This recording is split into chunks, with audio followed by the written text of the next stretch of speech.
आज के इस वीडियो में हम नियो के बारे में पढ़ेंगे, जिसको न्यू इंटरनेशनल इकोनॉमिक ऑर्डर के नाम से जाना जाता है। 1970 के दशक में इसकी मांग की गई थी और ये काफ़ी चर्चित रही थी। हालांकि वर्तमान में इसकी चर्चा बंद हो चुकी है और 1980 और 90 के दशक तक आते आते इसकी मांग बहुत फीकी पड़ गई थी। तो हम देखेंगे कि ये क्या है, क्या कोई संगठन है या प्रपोजल है या कोई मूवमेंट है, ये क्या थी नियो, और इसके ज़रिए देशों ने अपनी क्या मांगें उठाई थी और क्यों इसकी मांग की गई थी और क्या कारण थे जिसकी वजह से इसकी मांग फीकी पड़ गई। तो ये सारी बातें हम आज के इस वीडियो में देखेंगे। सबसे पहले, नियो कोई संगठन नहीं है, नियो कोई मूवमेंट भी नहीं है। ये एक प्रपोजल था, सेट ऑफ प्रपोजल्स जो डेवलपिंग कंट्रीज़ ने पेश किया था।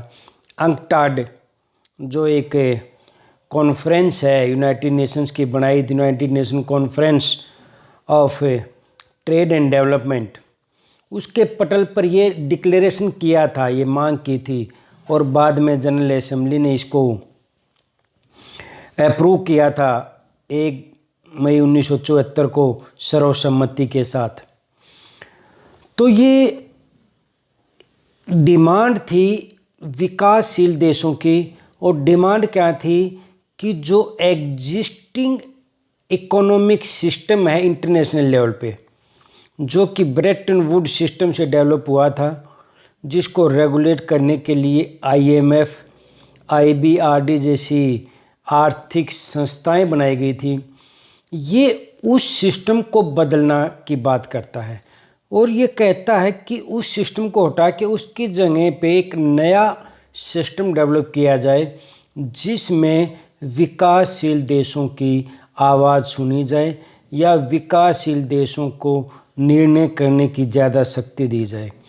क्योंकि इन विकासशील देशों का ये मानना था कि जो सिस्टम है वो बायस्ड है, वो विकसित देशों के फ़ायदे की सोचता है, उन्हीं के फ़ायदे के लिए काम करता है, क्योंकि डेवलप ही विकसित देशों ने किया था। जब सेकेंड वर्ल्ड वार जब समाप्त हुआ तो उसके बाद इन्होंने ही 1944 में, समाप्त होने से पहले ही पूरी तरह से समाप्त नहीं हुआ था, लेकिन मित्र देशों को ये पूरा भरोसा था कि वो युद्ध जीत जाएंगे, तो उन्होंने खाका तैयार करना शुरू कर दिया था। इसी कड़ी में उन्होंने UNO की भी स्थापना की थी। तो आर्थिक क्षेत्रों में भी किस तरह से व्यापार अंतर्राष्ट्रीय लेवल पर किया जाना है, इसके लिए उन्होंने नियम बनाने शुरू किए थे। तो सबसे पहले तो एक सेट ऑफ प्रपोजल है, ये बात याद रखने की है। दूसरा, United nation conference on trade and development के माध्यम से इसको पेश किया गया था, अंकटाड जिसको बोलते हैं। दूसरा ये क्या है कि to revise the international economic system in favour of third world countries, यानी कि इनको चाहे आप थर्ड वर्ल्ड कंट्रीज कह सकते हो या फिर आप उनको विकासशील देश कह सकते हो या LDC लिस्ट डेवलप्ड कंट्रीज कह सकते हो, उनके फेवर में इकोनॉमिक सिस्टम को बनाने की बात की गई थी। UNO के जनरल असेंबली में इसको सर्वसम्मति से इस प्रस्ताव को स्वीकार कर लिया था।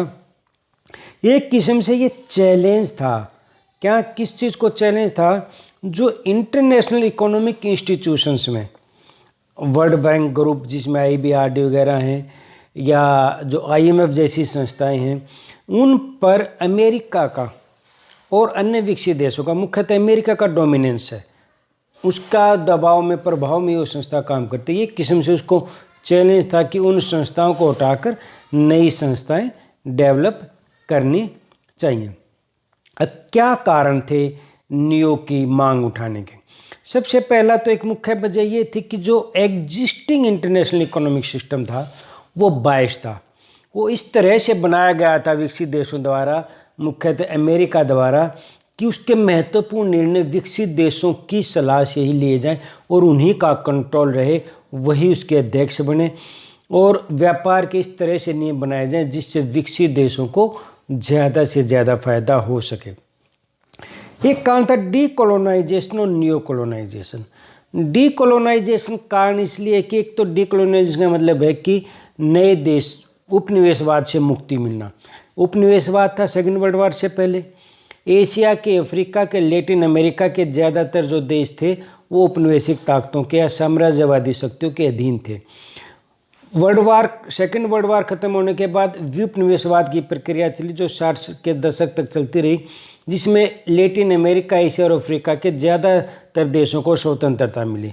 और जब इन देशों को स्वतंत्रता मिली तो इन्होंने अपने आप को किस स्थिति में पाया? न्यू कॉलोनियलिज्म की स्थिति में। यानी कि इनको ऐसा लगा कि हम राजनीतिक रूप से तो स्वतंत्र हो गए हैं लेकिन आर्थिक रूप से भी स्वतंत्र नहीं हुए। यानी कि विकसित देशों द्वारा उनकी अर्थव्यवस्था का शोषण, उनके प्राकृतिक संसाधनों का शोषण आज भी जारी है। तो डीकोलोनाइजेशन की वजह से जो नए देश आ गए जो फिर मांग उठाने लगे, उसको चैलेंज करने लगे उस सिस्टम को। पहले जब ये बना, जब तो देश स्वतंत्र थे ही नहीं, जब ये सिस्टम डेवलप हुआ, ब्रेटन वुड सिस्टम जिसको बोलते हैं, क्योंकि ब्रेटन वुड में ये सम्मेलन हुआ था और इसमें अमेरिका ने कहा था कि कन्वर्टेबिलिटी की गई थी डॉलर की गोल्ड के साथ। लेकिन बाद में अमेरिका इस बात से पलट गया और फिर ये कोलैप्स हो गया ब्रेटन वुड सिस्टम। इसकी जगह पर फिर वाशिंगटन कंसेंसस, जिसमें 10 पॉइंट दिए गए कि किस तरह से देशों को अपने इंटरनेशनल लेवल पर या अपनी इकोनॉमी को चलाना चाहिए, नियम निर्धारित किए गए थे। इसको वाशिंगटन कंसेंसस के नाम से जाना जाता है। और 10 नियम थे ट्रेड को लेकर, लिबरलाइजेशन, उदारीकरण को लेकर, या फिर जो आपस में मॉनेटरी पॉलिसी बनाने को लेकर जो नियम उन्होंने बनाए थे। तो डीकोलोनाइजेशन से तो देश आए, पटल पर आए, अंतर्राष्ट्रीय राजनीतिक भूमिका निभाने लगे, उसको चैलेंज करने लगे। और नियो कोलोनाइजेशन की भूमिका ये है कि वो अपने आप को उन्होंने पाया कि आज भी उनका शोषण हो रहा है, इसलिए उन्होंने उस एग्जिस्टिंग सिस्टम को चैलेंज करना शुरू किया। एक सक्सेस ऑफ ओपेक। पहले विकासशील देशों को ये लगता था, पिछड़े देशों को, कि वो कुछ नहीं कर सकते, उनके वश का कुछ नहीं है क्योंकि ताकतवर देश है और इन्हीं के अनुसार सिस्टम चलेगा। लेकिन 1980-82 में जो oil producing export country, OPEC का मतलब oil export, oil producer exporting country, जो यानी कि जो तेल उत्पादक देश थे, जो निर्यात करते थे तेल का, खासकर जो मिडिल ईस्ट के देश थे, उन्होंने अपने तेल की कीमत बढ़ाने के लिए एक संगठन बनाया ओपेक, और उससे ये बार्गेनिंग करने की स्थिति में आ गए विकसित देशों के साथ, और विकसित देशों को इनकी बात माननी पड़ी।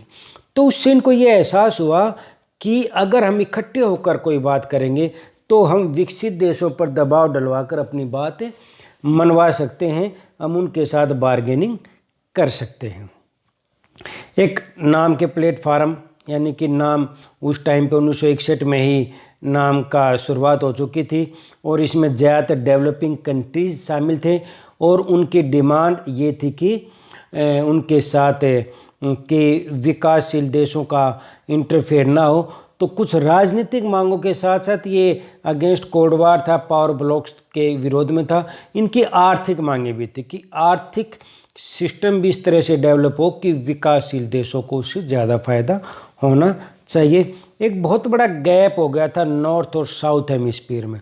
जो भी डेवलप कंट्री हो नॉर्थ हेमिस्फीयर में है, और जो डेवलपिंग कंट्रीज है, जो पिछड़े देश, और साउथर्न हेमिस्फीयर में है, एक ऑस्ट्रेलिया को छोड़कर। तो ये जो सारे देश हैं, इन्हें एक गैप बन गया। तो नॉर्थ और साउथ की बात चलने लगी, भाई नॉर्थ है वो डेवलप है, साउथ है वो अंडर डेवलप्ड है, इनको आपस में बात करनी चाहिए, नॉर्थ को साउथ की मदद करनी चाहिए, उसको इकोनॉमिक एड देनी चाहिए, उसको टेक्नोलॉजी देनी चाहिए। तो ये बातें होनी शुरू हुई और उस गैप को भरने का प्रयास किया जाने लगा। तो ये कुछ कारण थे जिसकी वजह से विकासशील देशों द्वारा नियो की मांग उठाई गई। अब इसके माध्यम से, नियो के माध्यम से उन्होंने कौन कौन सी मांगें रखी विकासशील देशों ने? एक तो वो चाहते थे कि जनरल असेंबली मजबूत हो।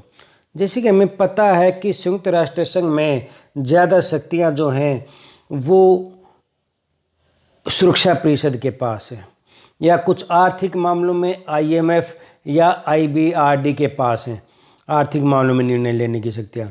तो ये चाहते थे उन मामलों में प्रभुत्व किनका है, जो ताकतवर देश है, जो विकसित देश है। तो ये चाहते थे कि निर्णय लेने का अधिकार आर्थिक क्षेत्र में भी राजनीतिक क्षेत्र में भी वो महासभा का होना चाहिए। क्यों? क्योंकि महासभा में विकासशील देशों का बहुमत है और ये चाहते थे वहाँ निर्णय हम अपने अनुसार करवा सकते हैं, और महासभा ही सही मामलों में एक लोकतांत्रिक संस्था है जिसमें सभी देशों को बराबर के अधिकार दिए गए हैं बिना किसी भेदभाव के।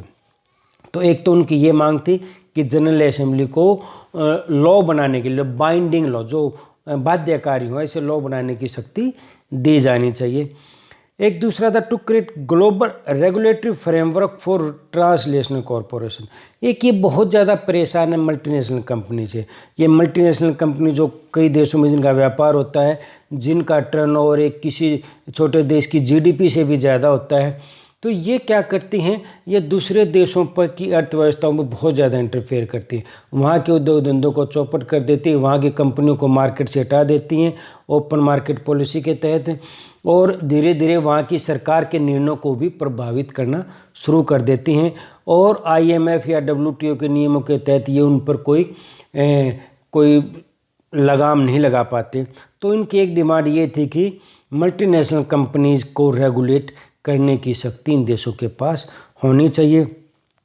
Sovereignty in economic realm.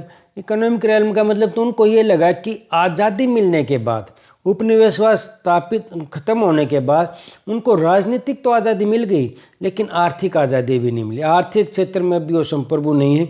आर्थिक क्षेत्र में निर्णय, आर्थिक क्षेत्र में इंटरफेयर आज भी मल्टीनेशनल कंपनीज या विकसित देशों का है। वो उसको समाप्त करना चाहते थे और आर्थिक क्षेत्र में भी अपनी प्रभुसत्ता स्थापित करना चाहते थे। उनकी ये डिमांड थी।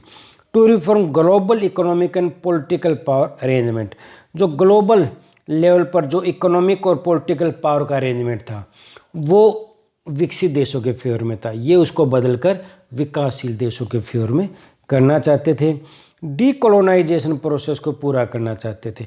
इन्होंने कहा डीकोलोनाइजेशन हुआ है, व्युपनिवेशीकरण हुआ, यानी कि उपनिवेशवाद समाप्त हुए हैं, लेकिन वो प्रोसेस अभी पूरा नहीं हुआ।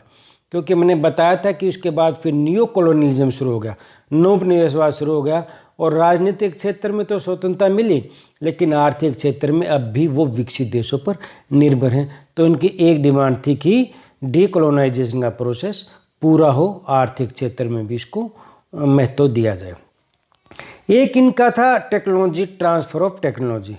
ट्रांसफ़र ऑफ टेक्नोलॉजी का मतलब है कि विकसित पिछड़े देश, लिस्ट LDC का मतलब है लिस्ट डेवलप्ड कंट्री, जो बहुत कम विकसित या पिछड़े देश है। तो इनका एक कारण था कि इनके पास टेक्नोलॉजी नहीं है। अब इनके देश के अंदर संसाधन बहुत है, लेकिन न तो उनको खोज पाते, न उनको निकाल पाते, न उनका दोहन कर पाते। उनके पास लेबर बहुत है, लेकिन इनके पास फैक्ट्री लगाने के लिए टेक्नोलॉजी नहीं है। तो ये इनकी डिमांड है कि विकसित देश उनको टेक्नोलॉजी उपलब्ध करवाए ताकि वो अपने देश के विकास कर सके, अपने संसाधनों का दोहन कर सके। दूसरा था to bring solidarity among the poor nations. इसके माध्यम से वो गरीब देशों के मध्य में या उनके बीच में एक सॉलिडेरिटी, एकता की भावना लेके आना चाहते थे, उनमें एक यूनिटी लेके आना चाहते थे। To implement the idea of global socialism. वो ग्लोबल सोशलिज्म के आइडिया को इम्प्लीमेंट करना चाहते थे। जैसे देश के अंदर सोशलिज्म है तो इसका मतलब ये है कि वो सरकार समाज के सभी वर्गों को ऊपर उठाने का प्रयास करे, जो वर्ग पीछे रह गया है उनको विशेष सुविधाएं देकर उनको ऊपर उठाने का प्रयास किया जाएगा। अगर इसको ग्लोबल लेवल पर देखा जाए तो इसका मतलब है कुछ देश पिछड़े हुए और कुछ देश विकसित हो चुके हैं। तो इसमें जो पिछड़े हुए देश हैं उनको भी कुछ विशेष सुविधाएं, विशेष रियायत, विशेष आर्थिक मदद देकर उनको भी ऊपर उठाने का प्रयास किया जाना चाहिए। इसको बोलते तो ग्लोबल सोशलिज्म। एक इनके पास धन की कमी है, तो ये चाहते हैं कि विकसित देश उनको आर्थिक मदद करें।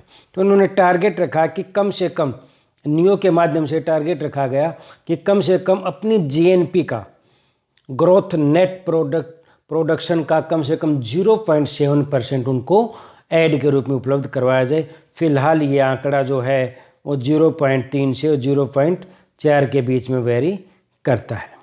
एक इनके कंप्लीट सोवरेनिटी और नेचुरल रिसोर्सेज, ये अपने प्राकृतिक संसाधनों पर अपना पूर्ण अधिकार बनाना चाहते हैं। फिलहाल इनके प्राकृतिक संसाधनों का दोहन विकसित देशों की मल्टीनेशनल कंपनी द्वारा किया जाता है, उसका ये विरोध करते हैं।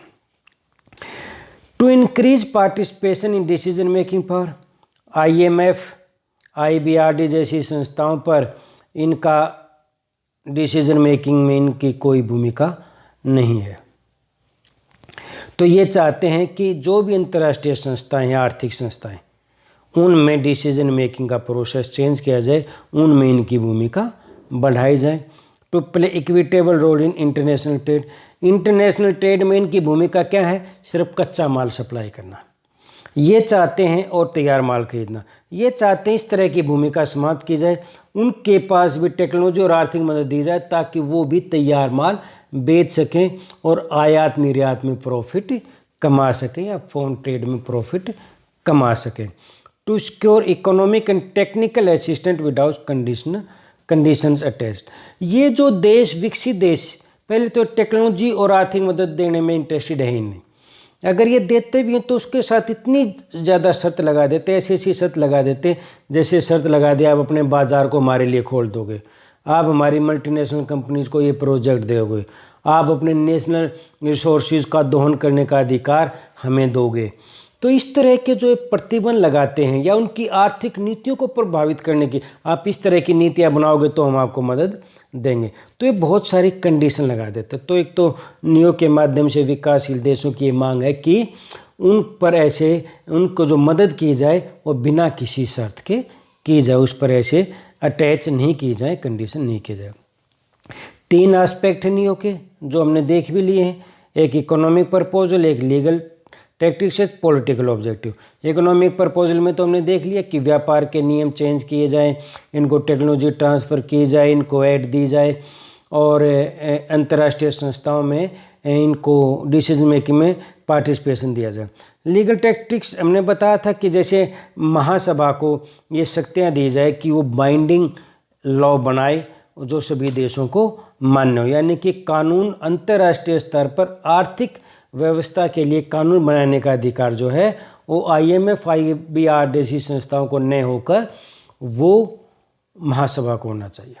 पॉलिटिकल ऑब्जेक्टिव इसका है कि इकोनॉमिक ऑब्जेक्टिव के साथ साथ इनका लास्ट ऑब्जेक्टिव पॉलिटिकल भी, क्योंकि जब तक इकोनॉमिक रूप से ये स्वतंत्र नहीं होंगे, जब तक इकोनॉमिक रूप से डेवलप नहीं होंगे, तब तक ये राजनीतिक रूप से भी शक्तिशाली नहीं बन सकते, अपने निर्णय लेने में पूरे सक्षम नहीं हो सकते जब तक विकसित देशों का इंटरफेयर इनकी इकोनॉमी में बना रहेगा।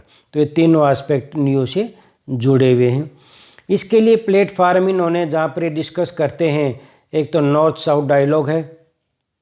नॉर्थ का मतलब नॉर्थ हेमिस्फीयर के देश जो विकसित देश है, साउथ का मतलब जो पिछड़े हुए देश हैं।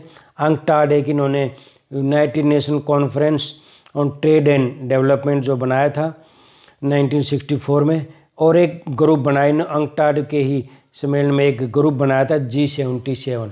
आजकल इसके मेंबर ज़्यादा हो चुके हैं, पहले ये 77 मेंबर्स ने जो डेवलपिंग कंट्रीज थे सभी, उन्होंने ये प्लेटफार्म बनाया था। इन पर चर्चा होती है नियो के मांगों को पूरा करने की। नॉर्थ साउथ डायलॉग में किन बातों पर चर्चा होती है? एक डायलॉग है दो विकसित और विकासशील देशों के बीच में होते हैं। एक तो टैरिफ स्ट्रक्चर को घटाना, टैरिफ स्ट्रक्चर यानी कि जो एक दूसरे के सामान पर जो टैक्स लगाता है, इनके सामान पर विकसित देशों को कम टैक्स लगाना चाहिए ताकि इनका सामान भी विकसित देशों में बिक सके। फ्लो द फाइनेंशियल असिस्टेंट पर ऑपरेशन, यानी कि इनको फाइनेंशियल मदद दी जानी चाहिए। ट्रेड के जो टर्म्स हैं इस तरह से निर्धारित की जानी चाहिए कि विकसित देश के साथ साथ विकासशील देशों को भी उसका फ़ायदा हो।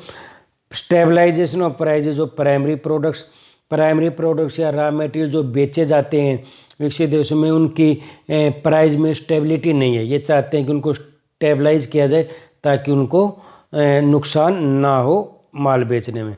टेक्नोलॉजी का ट्रांसफ़र किया जाए।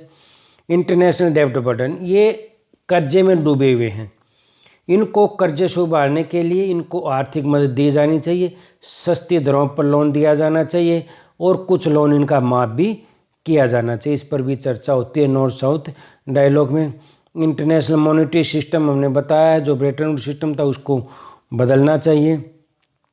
इकोनॉमिक एक्टिविटीज़, गवर्नमेंट की भूमिका आर्थिक गतिविधियों में बढ़नी चाहिए, क्योंकि ये जो बात करते हैं ओपन मार्केट की बात करते हैं, उदारीकरण की बात करते हैं, जो सरकार, जो विकसित देश कहते हैं कि सरकार का इंटरफेयर आर्थिक गतिविधियों में नहीं होना चाहिए, जबकि ये कहते हैं कि आर्थिक गतिविधियों पर सरकार का नियंत्रण होना चाहिए। ये प्राइवेट सेक्टर की भूमिका को भी कम करना चाहते हैं, क्योंकि प्राइवेट सेक्टर की भूमिका ज़्यादा होने की वजह से विकसित देशों की जो मल्टीनेशनल कंपनीज हैं उनका प्रभाव बहुत ज़्यादा बढ़ जाता है। अंकटाड मैंने बताया था कि United nation conference on trade and development एक कॉन्फ्रेंस है ये, जिसकी स्थापना जनरल असेंबली में 1964 में की गई थी। ये एक परमानेंट इंटर गवर्नमेंटल बॉडी है जिसका सेक्रेटेरिएट जेनेवा में बनाया गया है और इसके 195 मेंबर इसके सदस्य हैं, जिसमें विकसित और विकासशील सभी देश आ जाते हैं। 4 साल में एक बार इसकी मीटिंग होती है। ये अपनी रिपोर्ट जनरल असेंबली और आर्थिक व सामाजिक परिषद को सौंपती है। इसका क्या काम है, क्या उद्देश्य है? To maximize the trade, investment, development opportunity for developing country, यानी कि विकासशील देशों या पिछड़े देशों के विकास के लिए, इन्वेस्टमेंट के लिए, ट्रेड के फायदे के लिए ही ये संस्था या ये कॉन्फ्रेंस काम करती है। ग्रुप 77, ग्रुप ऑफ 77 ये डेवलपिंग कंट्रीज़ का एक ग्रुप बनाया था, जिसमें आज 135 देश इसके सदस्य हैं, डेवलपिंग कंट्री से भी।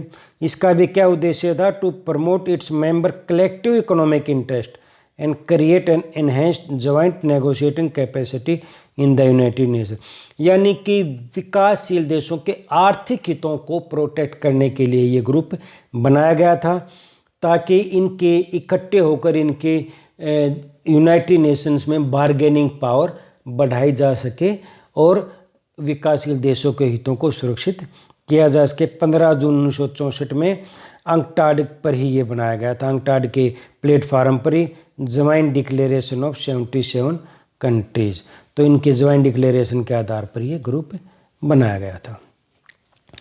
विकासशील देशों, विकसित देशों का नियो के प्रति क्या रिएक्शन है? मेनली रिएक्शन तो उनका ये है अनरिलेंटिंग एंड डायरेक्ट अपोजिशन। ये नियो की बात को स्वीकार करने को बिल्कुल तैयार नहीं। ये मानते जो सिस्टम चला हुआ है ये बिल्कुल सही है और इसी से इन पिछड़े देशों का भी विकास इसी से होगा और विकसित देशों का भी इसी से होगा। इन्होंने पूरी तरह से इसका विरोध किया। कुछ एक विचारक, विली ब्रांड जैसे जो पूर्व चांसलर थे जर्मनी के, इनका कुछ नज़रिया था कि विकसित देशों को कुछ ज़्यादा सुविधाएं, आर्थिक मदद या टेक्नोलॉजी दी जाए। इनका नज़रिया शौक था कुछ विचारकों का। ब्रांड कमीशन भी बना था जिसने अपनी रिपोर्ट दी थी 1982 में, और उसमें कहा गया था कि इनको इंक्रीमेंटल मदद इनको दी जानी चाहिए, नहीं तो ज़्यादातर जो पश्चिमी देश हैं उनके विचारक हैं वो नियो की मांग को बिल्कुल स्वीकार करने को तैयार नहीं है। फिर ये 1980 के दशक में आते आते कमज़ोर 1909 में बिल्कुल ही फेडेड हो गई। इसके क्या कारण थे? एक तो विकसित देशों में यूनिटी ज़्यादा थी, उनमें नियो का बिल्कुल विरोध किया। विकासशील देशों में यूनिटी का अभाव था और सोवियत संघ जब कोलैप्स हो गया, कमज़ोर पड़ गया कम्युनिस्ट कंट्री सारे, तो इन्होंने ये बात का प्रचार करना शुरू कर दिया कि उदारीकरण की नीति या ओपन मार्केट की पॉलिसी ही सबसे बेहतर है, इसी से किसी देश का विकास किया जा सकता है।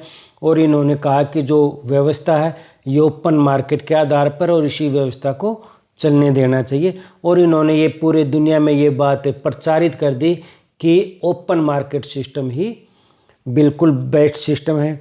और 1982 में लैटिन अमेरिकन देशों में डेब्ट क्राइसिस आया था, तो उसको बेल आउट करने के लिए, यानी कि उसको उभारने के लिए IMF और IBRD ने जो मदद की तो उसमें उन्होंने स्ट्रक्चरल एडजस्टमेंट, जो कि भारत के साथ भी किया था बाद में, कि आप हमारी ये पॉलिसी मानोगे, अपने देश में ये आर्थिक नीतियाँ लगाओगे, उदारीकरण की, निजीकरण की, वैश्वीकरण की, तब आपको ये मदद दी जाएगी। उन्होंने उस बात को मान लिया था।